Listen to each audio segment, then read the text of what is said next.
Amén.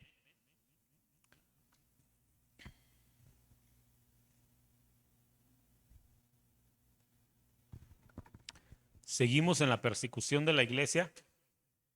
Hoy vamos a leer a partir del verso 1, Hechos capítulo 9. ¿Lo tiene?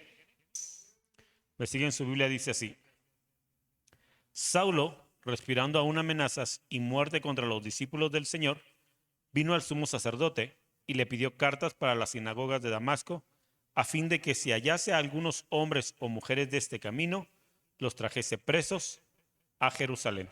Amén. Gloria a Dios. Bueno, vamos a continuar viendo el libro de Hechos.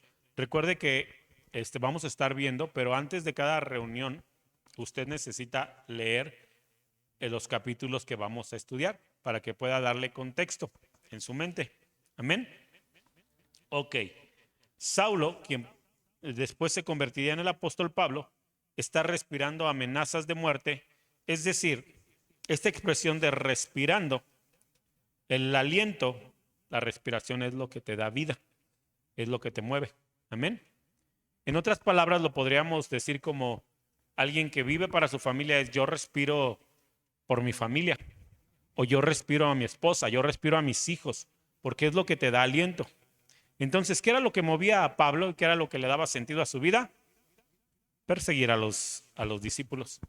Eso era lo que le daba sentido. Si usted no lo recuerda, yo le recuerdo, había un hombre llamado Gamaliel. Era uno de los maestros más grandes dentro de Israel. Era uno de los hombres más respetados. Lo vimos en el capítulo pasado. Cuando los judíos se reúnen, Gamaliel, un maestro de la ley, uno de los hombres más sabios de Israel, se levanta y dice: a ver, no podemos atacar a estos hombres, porque todo aquel que se ha levantado en nombre de Dios, pasa el tiempo y termina cayendo, y junto con él, todos sus seguidores. Así que no vamos a molestar a estos hombres, ni nos vamos a ir contra ellos, no sea que seamos sorprendidos peleando contra Dios. Amén. Ese es Gamaliel, y Gamaliel fue maestro de Pablo, o en este tiempo de Saulo. Gamaliel fue maestro de Saulo. Y la escritura nos dice que estaba, de verdad, el sentido de su vida estaba en odiar. No en odiar propiamente, porque recuerde que Saulo pensaba que servía a Dios al perseguir a los discípulos. En otras palabras, sí respiraba y vivía para matar y para perseguir discípulos, pero lo hacía pensando en que lo hacía en nombre de Dios y que Dios iba a glorificar con eso. Amén. ¿A quién perseguía? Iba a las sinagogas, pedía autorización y pedía cartas para perseguir a algunos y agarrarlos, algunos hombres o mujeres de este camino, y traerlos o llevarlos presos a Jerusalén. Amén. Fue el primer nombre que se les dio a los creyentes, los del camino. Fue el primer nombre que tuvieron los cristianos, los del camino. En otras palabras, los del camino de Jesús. Amén. Ahora, ¿cómo identificaba Pablo a estos hombres y a estas mujeres? ¿Cómo cree que los identificaba?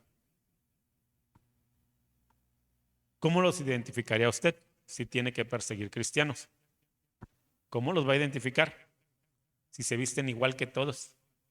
A lo mejor si se mete a una de esas congregaciones hermanas en la fe y en el Señor, donde usan sus faldones largos y las mujeres no se maquillan y traen el pelo todo largo hasta más abajo de la espalda, tal vez usted los reconocería, ¿verdad? ¿Cómo reconocería a un cristiano si su trabajo es perseguir cristianos? Por su conducta y sus obras. ¿Alguien más? ¿Alguien más? ¿Nadie? ¿Cómo los voy a poner a cazar cristianos si no saben? Ok, cierto, por sus conductas y sus obras, pero recordemos que Pablo andaba viajando, no tenía tiempo para conocer las conductas ni las obras de las personas. ¿Cómo los conocía? Bueno, primero, los cristianos no se andaban escondiendo. Los creyentes no se andaban escondiendo, al menos en este punto no. En este punto los creyentes se reunían sin problema. Es decir, vamos a la casa de la hermana, nos reunimos en tal local. Los cristianos no tenían problema en reunirse. Segundo, Pablo llevaba cartas y amenazaba de muerte. Él no llegaba y le decía, ¿tú eres cristiano? Si eres cristiano te va a ir mal. Él llegaba y los amenazaba de muerte. Los iba a separar de sus hijos. Los iba a separar de sus esposas o de sus esposos. Literalmente los arrastraba, los tomaba y literalmente los arrastraba por el piso. Y así arrastrados se los llevaba. Con todo lo que eso conlleva y todos los raspones y moretones. Entonces, lo que me resulta interesante de esta porción es que Pablo nunca tuvo problema para identificar cristianos. Si Pablo o en ese momento Saulo entrara a este lugar, ¿tendría problema para identificar a los creyentes? Yo creo que sí tendría problemas. Yo creo que a lo mejor no encontraba muchos. ¿Crees en el Señor Jesucristo? Porque te voy a matar si me dices que sí. Creo que algunos pensarían en su familia. Creo que algunos pensarían en todo lo que pueden perder. Así que, no, bueno, este dijo que no. ¿Usted cree en el Señor Jesucristo? No. A ver, blasfemia a Jesús. ¿Cómo quiere que lo haga? Qué interesante es ver que la iglesia no tenía ningún reparo de hablar y predicar a Jesús. ¿Por qué saben que eres cristiano el círculo donde te mueves? ¿Por qué sabe que eres cristiano el de la tienda o el vecino? ¿Por cómo te viste? Porque el domingo a tal hora sales con rumbo desconocido, pero todos los domingos es igual. ¿Por qué sabe que eres creyente? ¿Por qué saben que eres creyente tus amigos? ¿Porque no dices groserías? ¿Porque no bailas pegado? ¿Por qué saben los que te conocen que eres creyente? Primer punto que me enseña a mí este capítulo. Yo necesito dar testimonio como creyente. Decía un canto hace poco, bueno, ya tiene bastante ese canto, pero dice este canto de hace un año o dos. Prefiero dar positivo al COVID que negativo a cristiano. Si nos hicieran la prueba, ¿cuántos darían negativo a cristiano? Cristiano no, este se salva, vámonos. Regresamos a Hechos 9, verso del 3 al 9.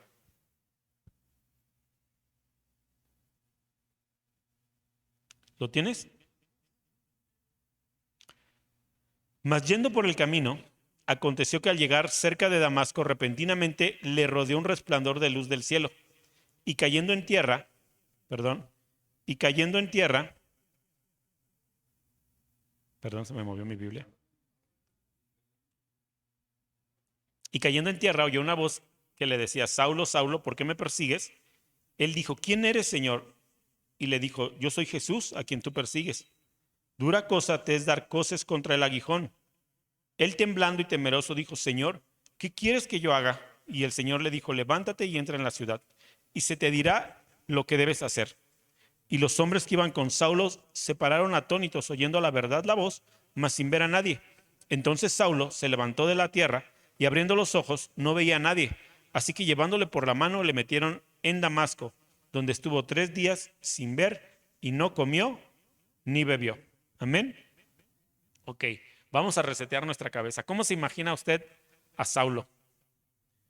Al apóstol Pablo todos nos lo imaginamos, con su super bata acá de apóstol, su vara, caminando por todos lados, hablando del amor de Dios, predicando el evangelio. ¿Cómo se imagina a Saulo?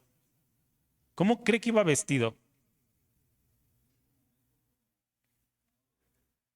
¿Como del ejército? ¿Qué otras cosas imagina haciendo a Saulo? Sofi, ¿cómo imaginas a Saulo?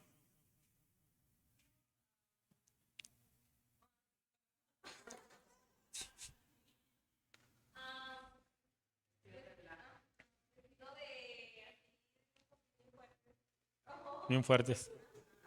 ¿Sí? Muy bien. ¿A usted, Katy, qué imagen le da a Saulo?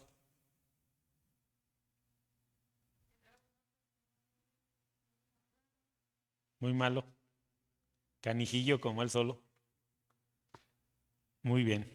Les pregunto porque, miren, cuando lean la Biblia, No sé si yo soy el único loco que la lee así, pero yo empiezo a imaginar cosas y cosas y cosas y empiezo a pensar y a pensar y a pensar. Y una de las cosas que he pensado es cómo iba Saulo, porque Saulo estaba listo para matar gente y alguien que va a matar gente no va desarmado. Espada, lanza, algo debió de haber llevado ese hombre. Iba con dos guaruras y era un hombre orgulloso y soberbio, ¿sí? No estamos hablando de alguien que ahí terminó sus estudios a tirones y jalones, que salió con 6. Estamos hablando de un hombre que estudió a los pies del mejor maestro de Israel. En una ocasión, Pablo se describe a sí mismo como judío de judíos y fariseo de fariseo. Es decir, entre los judíos yo soy lo máximo y entre los estudiosos de la ley nadie me supera. Ese soy yo. Así que este hombre orgulloso, lleno de ira y todo horrible, dijo Katy, yendo así con coraje, es confrontado por Jesús. Él, Saulo, va caminando y dice la escritura que de repente es rodeado por un resplandor de luz del cielo, se cae a la tierra y escucha esa voz que le dice, ¿por qué me persigues? ¿A quién estaba persiguiendo? ¿A Jesús o estaba persiguiendo a los discípulos? A los discípulos. ¿Recuerdas lo que dijo su maestro Gamaliel? Tengan cuidado con a quién persiguen o a quién ofenden. No sea que seas hallado luchando contra Dios. ¿Y a quién le dice que está persiguiendo Jesús? A mí. Así que otra cosa que quiero que aprendas esta noche, cuando abres tu boquita contra alguno de tus hermanos, alguna otra iglesia, algún otro pastor, ten cuidado, no sea que seas hallado persiguiendo al Señor. Porque así como el Señor va a brincar cuando te toquen a ti, el Señor va a brincar cuando toquen a cualquiera de sus hijos. Amén. ¿Te das cuenta cómo desde Gamaliel empieza a anunciar, tengan cuidado con lo que hacen? Y Pablo no está pensando que persigue al Dios de Israel, está pensando que persigue a las personas. Sigue en el versículo 5 y dice, él dijo, ¿quién eres, Señor? Y le dijo, yo soy Jesús a quien tú persigues. Dura cosa te es dar coces contra el aguijón. Muy bien. ¿Sabe qué es dar coces? Patadas. Dar coces es dar patadas. Y un aguijón, coces. Coces. Coces, dar coces es dar patadas. ¿Sabe qué es un aguijón? Le explico. Cuando están los animales arando el campo, están los animales, algunos son flojos, algunos no quieren hacerlo, pues obviamente es un trabajo pesado. Entonces, el que va dirigiendo lleva una vara larga. En una punta lleva un aguijón, básicamente una punta afilada. Entonces, si el buey se está parando y ya no quiere jalar, con la vara lo hiere y le empieza a picar para que el buey camine. Pero llega un momento en que el buey está tan incómodo, tan enojado, no quiere caminar y no quiere que lo piquen, que empieza a patear. Pero cuando empieza a patear, en lugar de hacer a un lado el aguijón, lo que hace es que se lo entierra todavía más. Así que resulta todavía más doloroso para el animal dar patadas que aguantar. Ahora Jesús le está hablando y le dice, dura cosa te es dar coces contra el aguijón. ¿Qué le está diciendo a Pablo? Mira, Pablo, te estás poniendo con Sansón a las patadas. ¿No quieres caminar? Te voy a picar hasta que camines. ¿Vas a responder? Te vas a hacer más daño tú solo. Ahora quiero que entienda, que vea otra escena. Imagínese que hay un muro. ¿Ha visto esos muros que están enjarrados que parece que son puras piedras? Que parece que lo enjarraron con grava y cemento, así todo. Ahora imagina una persona parada frente a ese muro dándole de topes para ver si lo rompe. Bueno, esa es la imagen que Jesús quiere que Pablo vea. Y le dice, te es dura cosa dar coces contra el aguijón. Amén. Verso 6. Él temblando y temeroso dijo, Señor, ¿qué quieres que yo haga? Y el Señor le dijo, levántate y entra en la ciudad y se te dirá lo que debes hacer. Y los hombres que iban con Saulo se pararon atónitos, oyendo a la verdad la voz, mas sin ver a nadie. Entonces Saulo se levantó de tierra y abriendo los ojos no veía a nadie. Así que llevándole por la mano le metieron en Damasco. donde estuvo 3 días sin ver y no comió ni bebió. Amén. Saulo se para y dice, en la torre ya me di cuenta que estoy peleando contra Dios mismo. Y ahora su actitud cambia. Esa imagen que empezamos a definir de Saulo, enojón, testarudo, rudo, agresivo, ya cambió. Cuando se confronta con Dios, la imagen ya le cambió. Y ahora está sumiso. Ahora no es lo que yo quiero hacer, ahora le dice, Señor, ya entendí. Ya entendí que cuando quise hacer las cosas a mi manera, me di en la torre. Así que, Señor, ¿qué quieres que yo haga? Y el Señor le contesta algo muy interesante. Ve a la ciudad y espera a que se te diga qué hacer. El Señor no le dijo, ay, mira, ya está quebrantado mi hijo. Le dijo, aguántate. Y en el momento que yo quiera te voy a decir qué hacer. 3 días se la pasa Saulo. No puede ver. No puede ver. ¿Quién tiene aquí vista 20/20? ¿Nadie? La vista 20/20 es vista de águila, vista perfecta. ¿No? Bueno, hace algunos años, ya ahorita yo hago el celular así, pero hace algunos años mi visión era muy buena, muy, muy buena. No es que sea yo presumido, pero lo era. Volteaba hacia donde vivo y decía, creo que dejé la ventana abierta. Tenía una vista, me gustaba cuando veíamos cosas lejanas y alguien me decía, ¿quién las llega? ¿Quién alcanza a ver? Permíteme, dice esto, esto, esto, y en las letras chiquitas dice esto. ¿Las alcanzas a ver? Sí. Pero un día pasé por un proceso donde para hacerte un examen te ponen líquido en los ojos y tu visión se pierde. Lo que hacen esos líquidos es no estoy seguro de los términos, de hecho no me acuerdo de las partes, pero tu retina, creo, la expande, la dilata y le entra mucha luz. Lo que hace eso es que ves todo borroso, como si tuvieras aquí un plástico, ves todo borroso. Y es una experiencia, para mí fue traumática. Para mí fue traumática de ver hasta lo más pequeño a no ver. Fue así como que, Dios mío, esto no me gusta, no me gusta, no me gusta. Ahora imagínate a un hombre que tiene control total de él, de la vida y de lo que pasa alrededor. Y de repente Dios le arrebata todo el control y lo deja ciego. Y lo manda 3 días ciego a una casa. Y le dice, no te muevas de ahí hasta que yo te diga qué hacer. Y ahora estás ciego, no ves nada y estás esperando 3 días para ver qué haces. Amén. ¿Recuerdas lo que le dijo el Señor? Dura cosa te es dar coces contra el aguijón. Y hoy quiero hablarte acerca de la corrección. La corrección del Señor y la corrección dentro de la iglesia. ¿A quién le gusta la corrección? ¿Nadie levanta la mano? En la Biblia dice, ciertamente a ninguno nos gusta la corrección. No nos gusta. Pero después de que hemos sido corregidos, comprobamos las bondades de la corrección. Quiero que me acompañes a Números capítulo 12. Vamos a leer del 1 al 15. Pero no lo busques en tu Biblia. Lo vamos a proyectar aquí. En esta porción te pongo en contexto.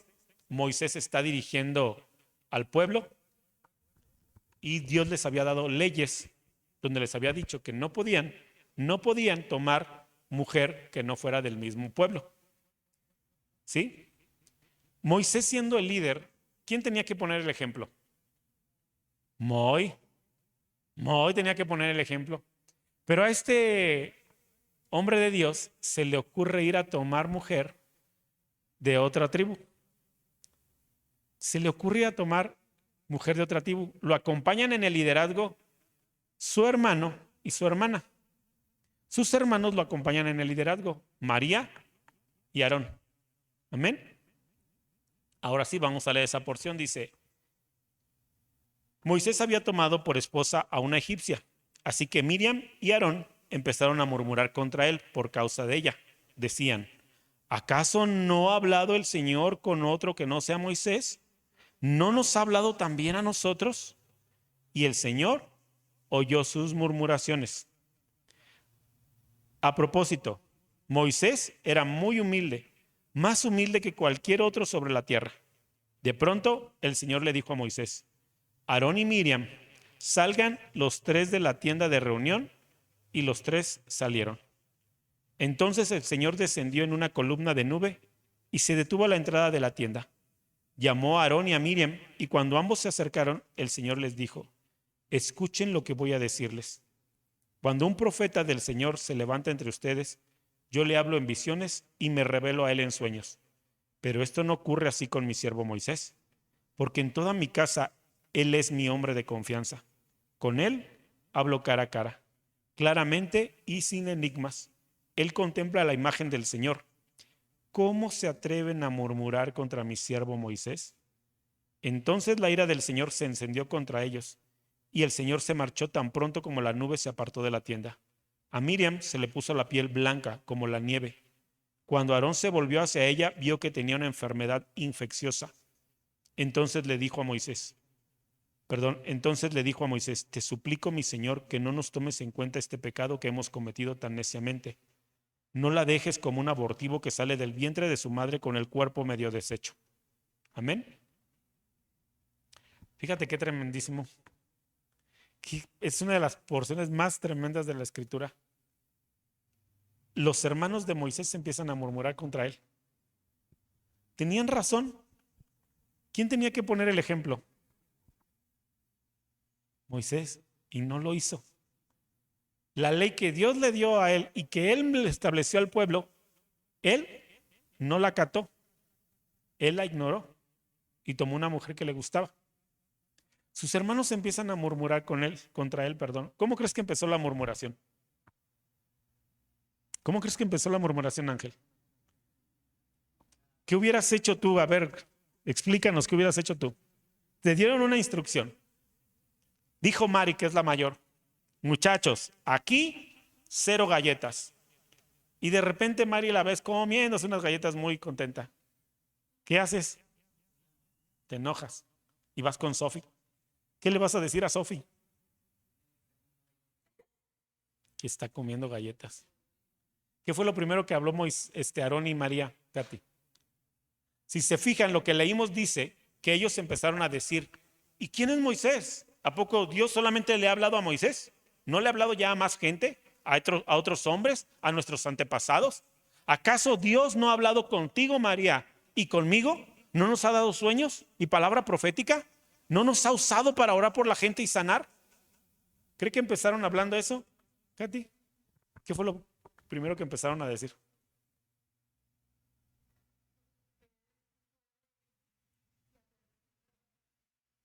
Mira que vivo. A mí sí, no, deja esa muchacha, no te conviene, no es del Señor, es una filistea incluso. Deja ese incircunciso. Mira lo que. Pero él sí. Y de ahí se pasaron. No más a él le habla Dios, seguramente. Ahora, la narración es extraordinaria porque no fue Moisés el que lo hizo. La Escritura dice que descendió el Señor y les dijo a los tres, como niños chiquitos, los tres los quiero afuera de la casa, ya. Y salen. Y les empieza a hablar el Señor y les dice, a ver, ustedes dos, y levantaré profetas que les voy a hablar en sueños y en visiones, pero con Moisés es mi mano derecha. A Moisés le hablo cara a cara. En otra porción dice, para ustedes Moisés es como si fuera yo. Moisés es como Dios para ustedes. Así que, porque hicieron eso, adiós Nicanor. Y Miriam, cuando el Señor se va, queda toda llena de lepra. La lepra es la enfermedad que carcome la piel y se la come, donde la gente se va muriendo literalmente como zombie, cayéndose a pedazos. Un día se le cae un dedo, otro día se le cae otro, un día se le cae un pedazo de cachete, la nariz, y así se van muriendo como zombies. Y ahora está ahí. Qué chistoso el Aarón, Ángel, qué chistoso, porque primero está de, no, y quién sabe qué. Y después va con su hermano y le dice, discúlpenos, mi señor. Ya no fue mi hermano. Aparte, Moisés no era el mayor. Moisés no era el mayor, pero era la autoridad que Dios había puesto. Moisés no era el mayor. La mayor era Miriam. Así que van y le dicen, no le dicen hermanito, le dicen mi señor, por favor, no dejes que esta se nos muera. Vela, está toda llena de lepra. ¿La vas a dejar así? Y responde algo Moisés, versículo 13. Vamos ahí mismo. Recuerda que lo estamos proyectando. Versículo 13. Dice, Moisés le rogó al Señor, oh Dios, te ruego que la sanes. El Señor le respondió a Moisés, si su padre le hubiera escupido el rostro, ¿no habría durado su humillación 7 días? Que se le confine 7 días fuera del campamento y después de eso será readmitida. Así que Miriam quedó confinada 7 días fuera del campamento. El pueblo no se puso en marcha hasta que ella se reintegró. Moisés va y le dice, perdónalo. ¿Pero qué le contesta el Señor? Sofi, que no. ¿Qué le contesta el Señor, Ale?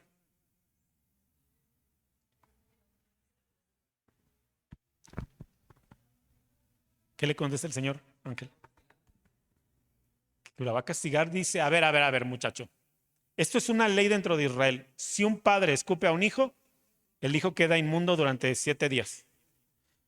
El Señor le recuerda esa ley a Moisés y le dice, cuando un padre maldice a un hijo, ¿así se quedan las cosas? No, no. Así que Moisés, la voy a sanar, pero lleva su culpa. 7 días la quiero fuera del campamento, como rechazada. Y la mandan 7 días para afuera. ¿Qué onda con la disciplina? ¿Qué cosa te es duro dar cosas contra el aguijón? El Señor le está diciendo, te es más difícil ponerte contra tus autoridades que hacerles caso. Es más difícil y es más serio revelarte, Ale, a tu mamá. Es más complicado que te reveles a tu mamá porque viene el juicio de Dios sobre ti. Es más complicado eso. Lo más fácil sería hacer caso. Amén. Hasta ahí vamos bien. ¿Y en la iglesia? Porque que me grite mi mamá y me diga chamaco menso o muchacha taruga, eso lo aguanto, es mi mamá, ella me parió, estuvo ahí batallando 9 meses conmigo. Pero que me diga el pastor que en su vida me ha visto, o que me diga mi jefe en la empresa algo, o que me diga el dueño de la fábrica algo, eso no lo aguanto. Bueno, aplica exactamente igual para todas las autoridades. Para todas las autoridades. Aplica exactamente igual la disciplina y el versículo que dice, no nos gusta. Pero si tú te callas, entonces aprendes.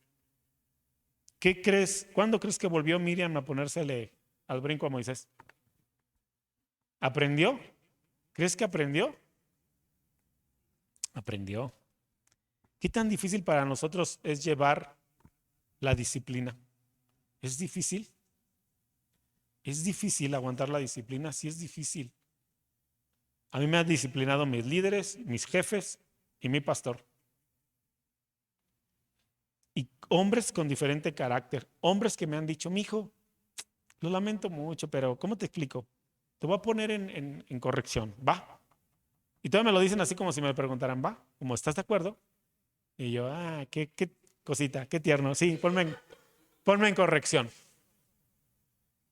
También me han corregido hombres que me han literalmente escupido en la cara.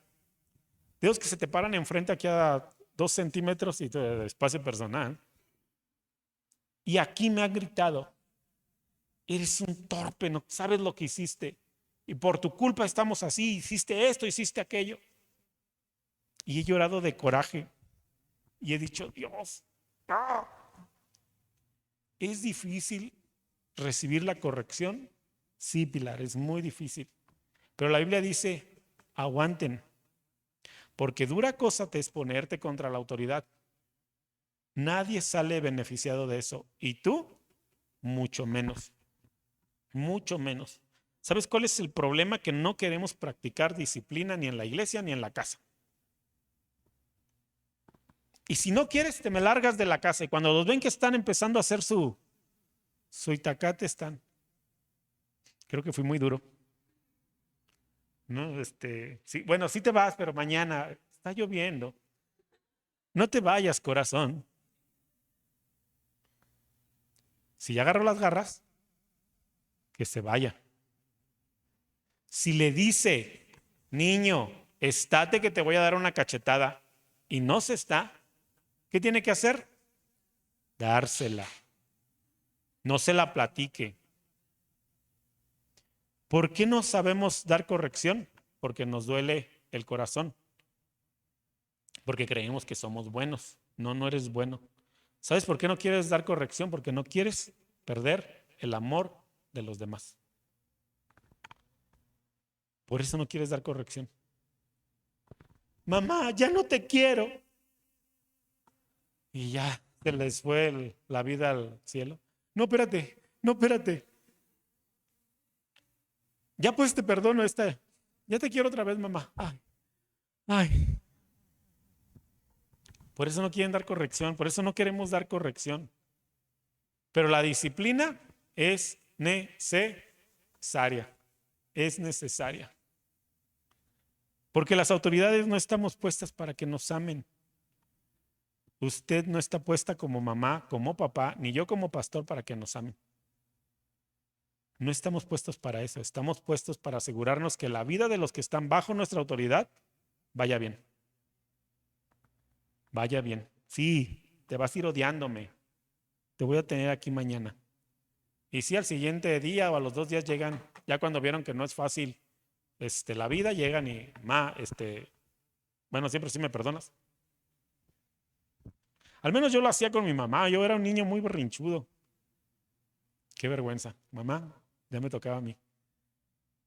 Pero yo era así. Yo tenía 10, 12 años y mi mamá me decía, te vas y te quiero fuera de la casa. Y me daban las 12 de la noche y yo ya fuera. Y no entras hasta que pidas perdón. Me verás entrar. Mi padre, que es una chulada de hombre, era el que llegaba a las 12 de la noche de trabajar y decía, ¿y ahora qué hiciste? Nada. Mi mamá, ya ves cómo es, pa. Mujer, ¿por qué te peleas con ese niño? Yo no le he hecho nada. Quiere entrar que me pida perdón. Dale, pídale perdón a su mamá. ¿Perdonas? Ya entraba. Así que se quieren ir, que se vayan. Les prometió un golpe, déselos. Le prometió un castigo, hágalo. Ahora el Señor les está preguntando, sí las voy a perdonar a Miriam, pero ¿se va a quedar así como así? No. Sí voy a perdonar a mi hijo, sí voy a perdonar a mi hija. Sí, lo que hicieron en la iglesia no es tan grave. ¿Pero se va a quedar así? No, no se puede quedar así. Tiene que haber un castigo. ¿Por qué el Señor quiere que aprendamos a corregir? Por varios puntos. Vamos a ver razones para practicar la disciplina. El primero, vamos a ver el lado de la iglesia, para proteger a la iglesia del contagio. Para proteger a la iglesia del contagio. Una manzana podrida pudre a las demás. Así que yo no quiero que toda la iglesia termine en lo mismo. Yo no quiero ese. Así que o paro en seco a uno, o al rato voy a tener no uno, sino 3 o 4. O paras a uno de tus hijos en seco, o si no los demás van a ver que se puede. Nada más tiene que gritar, nada más tiene que llorar y lo va a lograr. 2, para proteger a la iglesia de las doctrinas falsas. Alguien viene, no se porta mal, no le hace daño a nadie, no se pelea con nadie, no grita ni nada. Pero como iglesia, aquí enseñamos algo. Como iglesia, la doctrina que seguimos es, no sé, tal vez puede ser, aquí se diezma y ofrenda porque así lo dice el Señor. Pero de repente llega alguien y dice, no, esto del diezmo ya no, yo lo vi en YouTube. En YouTube ahí yo lo vi. Y en Face, ahí también lo vi, que ya no, hermano. Viene y se sienta y alaba y adora y está y no hace nada y no se pelea con nadie. ¿Cómo lo corriges? Bueno, lo tienes que corregir necesariamente y tienes que ir y pararle el show. Porque si no, ese va a contaminar al otro. Y se va a llenar al rato de doctrina falsa el lugar. Por no detener. Uno de tus hijos está hablando y murmurando y diciendo, lo paras. Porque si no, va a contagiar a los demás. En la iglesia, ¿para qué sirve la doctrina, la disciplina? Para prevenir, para darle una advertencia a otros. Para eso sirve la disciplina, para darle una advertencia a otros. Recuerden el del celular, no se los he enviado, ¿verdad? Los tengo que enviar el del celular. El video ya se los había platicado de un niño que está con su celular y está un muchacho como de 15 años. Y se pone de acuerdo la mamá con el muchacho de 15 años. A un lado tiene a una niña como de 5. Y llega con el muchacho de 15 que ya se pusieron de acuerdo y le dice, dame el celular. Y el muchacho dice que no. Y hace como que le da una cachetada, y lo tira de la silla, que me lo des. Y ya el chavo va y se lo da. Y luego va con la niña de 5 años y le dice, dame el celular. Y la niña le hace. ¿Por qué necesitamos disciplina? Porque la disciplina en la iglesia y en la casa es una advertencia para los demás. Esto no se hace. Esto no se hace. ¿Por qué necesitamos disciplina? Para proteger el testimonio de la iglesia. Para proteger el testimonio de la iglesia. Así como creyentes tenemos que dar testimonio, como iglesia también tenemos que dar testimonio. No le digas nada al hermano, no le digas nada a la hermana. Oye, pastor, pero pues ya se anda hablando ahí en el barrio que la hermana trae novio aparte de su esposo. No le digas nada. ¿Qué van a pensar todos de esta iglesia? No, así son todas las hermanas, ya ves. ¿Por qué necesitamos disciplina? Por el bien de la persona disciplinada. El propósito de la disciplina no es exhibir, es restaurar. Y es lo que no entendemos. Es lo que no entendemos. Porque yo lo puedo entender de aquí para allá. Como mamá, como hermana mayor, si te dicen disciplina a tu hermana menor, tú entiendes, no, es que esa Sofi necesita entender. Si no lo hago por amor, el cachetadón que le acomodes es para que agarre la onda. Tú lo entiendes. Pero cuando te la aplican a ti, allá no la entendemos. Es que es una desconsiderada mi mamá. El propósito de la disciplina es la restauración. Y la escritura dice, si se arrepiente, restáuralo a la iglesia. Miriam, cuando llevó su castigo y se arrepintió, fue restaurada al pueblo. No se arrepiente, no lo restaures. Vuelves a hablar con él después. ¿Entendió, hermano? ¿Ya se dio cuenta que esto no puede ser así? Pues usted dirá lo que dirá, pastor, pero yo y el Señor tenemos. Bueno, camínele usted y el Señor para afuera, vale. Yo no sé cuál el Señor dice, pero afuera de la iglesia. No, el propósito de la disciplina no es exhibir, es restaurar. El segundo propósito de la disciplina es salvar a las personas de la muerte física. Porque la escritura dice que no es si tú lo perdonas. Moisés no fue, dijo, yo ya la perdoné, Señor. Y de todos modos lleva castigo. La cuestión aquí es que sea perdonado por Dios. La escritura nos dice que es rebeldía. Hay casos de rebeldía tal que Dios tiene que tomar la vida de las personas para que no se pierdan. Y el castigo es tomar su vida. Ese es el castigo supremo para los hijos de Dios. Tomar su vida. Así que dice la escritura, corrígelos tú, porque si yo lo hago, entonces yo voy a tener que tomar su vida. El pecado que cometió es tan profundo, tan fuerte, tan aberrante, que o lo corriges o lo mato. Porque si yo lo mato, es una corrección en vida y él se va al cielo. Pero si lo dejo que siga viviendo así, se va a perder y se va al infierno. Entonces, ¿hay razones para practicar disciplina? Sí. El Señor, la Biblia dice que Dios disciplina a los que ama y toma por hijos.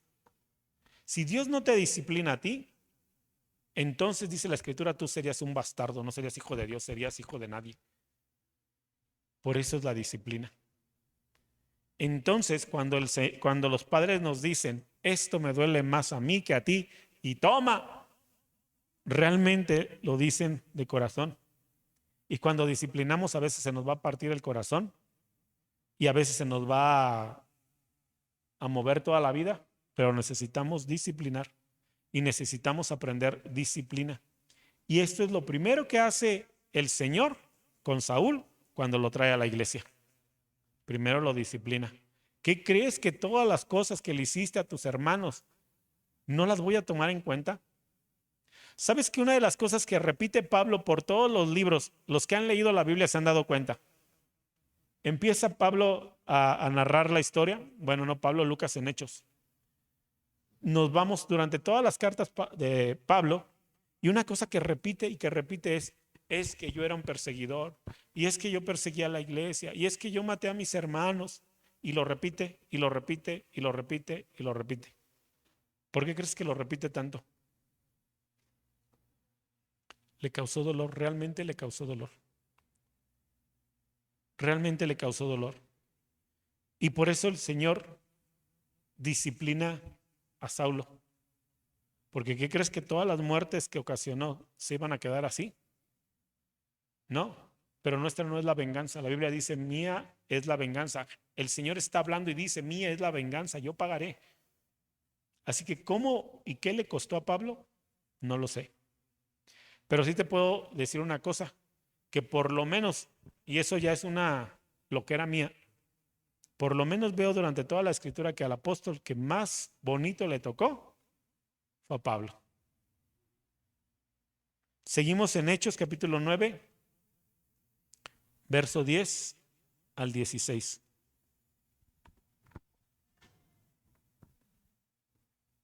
¿Lo tienes? Hechos capítulo 9, verso 10 al 16.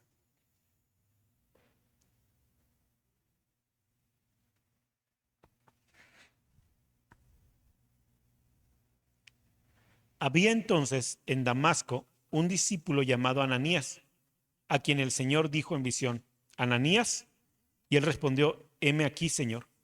Y el Señor le dijo, levántate y ve a la calle que se llama Derecha, y busque en casa de Judas a uno llamado Saulo de Tarso, porque he aquí él ora.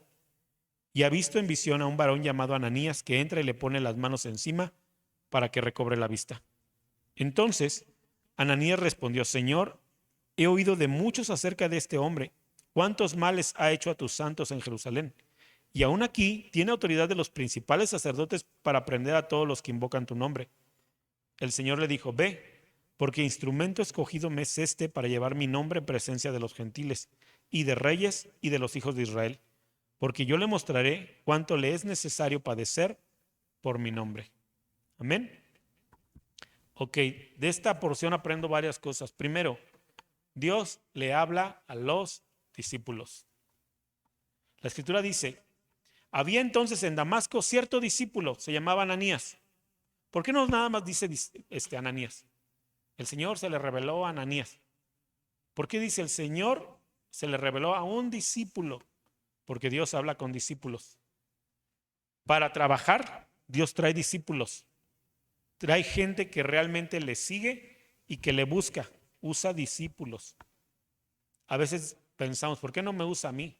Porque tú ni a discípulo llegas. Tú eres simpatizante. Y no lo digo yo no califico a ninguno como este si es bueno y este no. Pero la escritura dice, si me aman, guarden mis mandamientos. Y el que viene en pos de mí, tome su cruz y niéguese a sí mismo. Entonces el Señor trabaja con discípulos, tiene que enviar discípulos. ¿A quién enviarías tú a una misión? ¿A alguien que va pasando o a alguien de tu confianza? ¿A alguien de confianza, verdad? Entonces, ¿por qué crees que el Señor sí te va a usar a ti o me va a usar a mí si no me estoy comportando como discípulo? No puedo confiar en ti.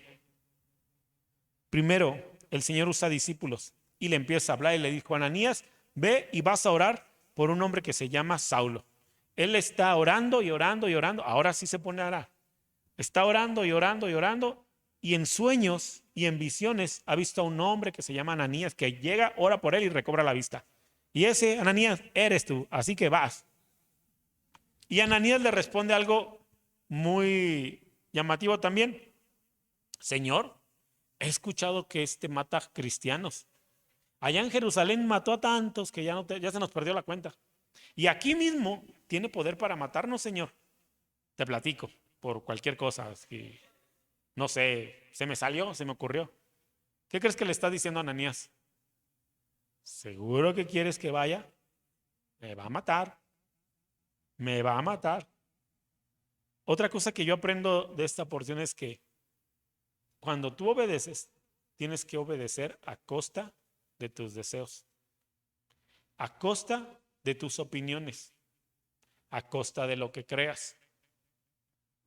Así que, Sofía, ve y abraza a esa joven y dile que yo la amo. Pero he escuchado que es bien sangrona. Señor, he escuchado que no deja que nadie la toque. Señor, he escuchado que hasta anda hablando de mí. Sofía, te pedí que me informaras o te mandé a hacerlo. Ahí voy, Señor. Este es Ananías diciéndole, no, por favor. Pero le da una instrucción final, que creo que es lo que hace que Ananías se decida. Le dice, mira, tú ve, porque me va a servir como no tienes idea.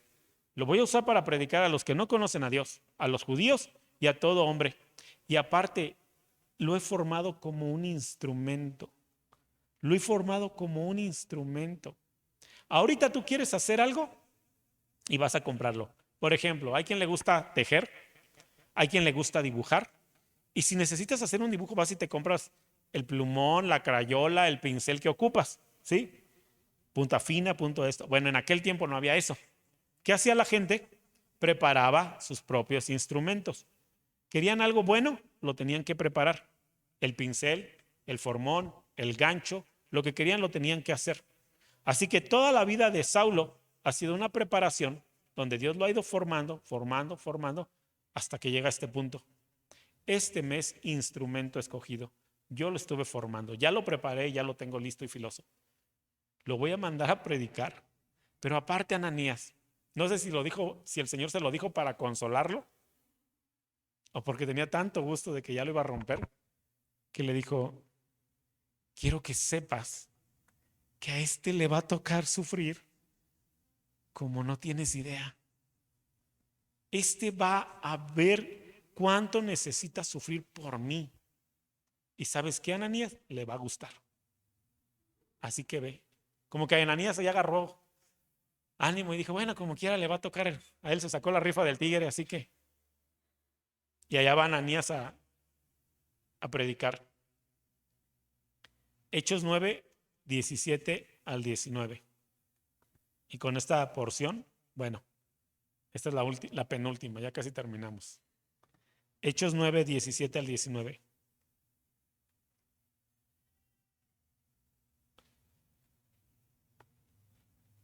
¿Lo tienes?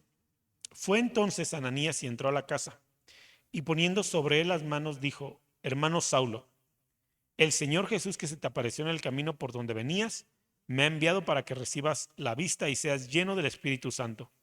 Y al momento le cayeron de los ojos como escamas, y recibió al instante la vista, y levantándose fue bautizado. Y habiendo tomado alimento, recobró fuerzas, y estuvo Saulo por algunos días con los discípulos que estaban en Damasco. Amén. ¿Te acuerdas que Saulo fue un discípulo muy bien preparado? Que tenía muchos estudios. Entonces, el Señor toma a los que se preparan para usarlos, ¿verdad? A veces, porque a veces no le sirve para nada tu preparación. Vamos a Gálatas 1 y vamos a leer del 15 al 24. En este libro, Pablo está leyendo un poco, o no leyendo, está hablando un poco de su testimonio.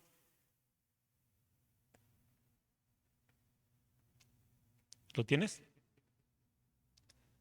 Dice, pero cuando agradó a Dios, que me apartó desde el vientre de mi madre y me llamó por su gracia, revelar a su Hijo en mí, para que yo le predicase entre los gentiles, no consulté enseguida con carne y sangre, ni subí a Jerusalén a los que a los que eran apóstoles antes que yo, sino que fui a Arabia y volví de nuevo a Damasco. Después, pasados 3 años, subí a Jerusalén para ver a Pedro y permanecí con él 15 días. Pero no vi a ninguno otro de los apóstoles, sino a Jacobo, el hermano del Señor. En esto que os escribo he aquí delante de Dios que no miento. Después fui a las regiones de Siria y de Cilicia, y no era conocido de vista a las iglesias de Judea que eran en Cristo. Solamente oían decir, aquel que en otro tiempo nos perseguía, ahora predica lo que en otro tiempo asolaba, y glorificaban a Dios en mí. Amén. ¿Qué hace Pablo? Y esto lo quise meter como paréntesis para que entendamos. Pablo es un hombre muy preparado. Pero ¿te acuerdas que se fue contra su autoridad? Gamaliel había dicho, no los persigan. Era su maestro y se fue contra su autoridad. El Señor le dijo, ¿por qué me persigues? Y se puso contra el Señor. Ahora, Pablo, toda su vida ha vivido como un fariseo de fariseos. Como un fariseo de fariseos. Él tiene el conocimiento y la instrucción. Amén. Tú tienes el conocimiento y la instrucción. Areli por muchos años ha vivido así. Sabe qué hacer, cómo hacer, ya le enseñaron. Ella tiene vida de iglesia. Ella podríamos decir que es una niña de iglesia. Ya sabe cómo hacer las cosas. Ya sabe que sí y que no. ¿De acuerdo? Entonces de repente llega a la iglesia y ahora este nuevo flagante pastor que Dios le dio, guapo como pocos lo hayan sido, cuidado, le dice a Areli, así no, esto se hace así. Y Areli dice, a ver pastor, te explico. Tú conociste al Señor a los 17, a los 24 empezaste a ponerte en orden, pero yo desde niña estoy escuchando la palabra. Así que, pues con todo lo que me digas, no. Ese es Pablo. Yo ya tengo conocimiento, yo ya sé, yo ya lo hice, pero el Señor toma su conocimiento y lo hace a un lado. Dice la Escritura que después de que Pablo recibió la vista, se fue por 3 años al monte Sinaí, Arabia. 3 años solo allá. Después Pablo predica y en las demás cartas Pablo dice, a mí nadie me enseñó. El que me predicó a mí fue Jesucristo. Quien me enseñó y quien me discipuló fue Jesucristo. ¿Qué tiempo preparó Jesús a los discípulos? ¿A los 12 primeros? 3 años. ¿Cuánto tiempo se pasa Pablo en Arabia, en el Sinaí? 3 años.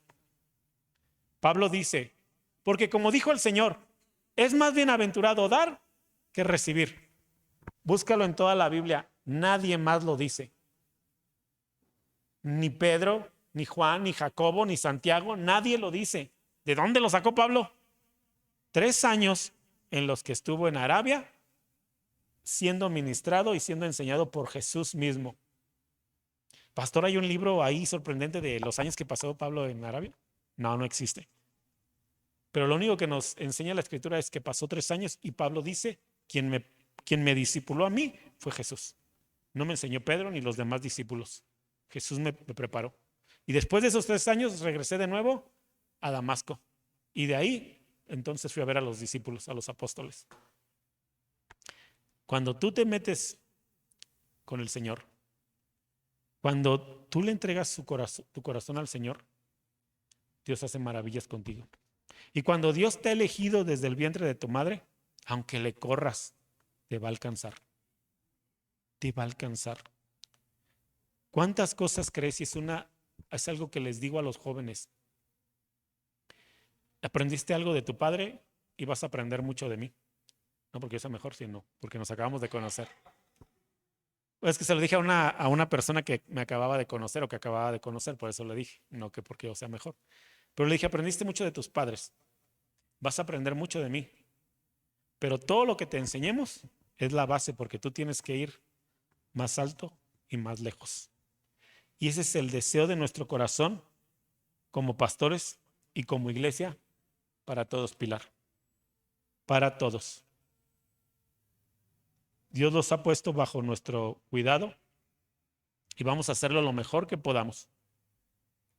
Y si tenemos que disciplinarlos, los vamos a disciplinar. Y si tenemos que enseñarles, les vamos a enseñar. Y si es necesario aprender cosas nuevas y renunciar a lo que crees, tienes que hacerlo. Tienes que hacerlo. No hacer las cosas como yo las digo, sino como la Escritura dice. Porque eso sí, si yo te enseño algo y tú me dices que en la Escritura no está, tú tienes todo el derecho de no hacer caso. Porque no está en la Escritura y es lo que yo me estoy inventando.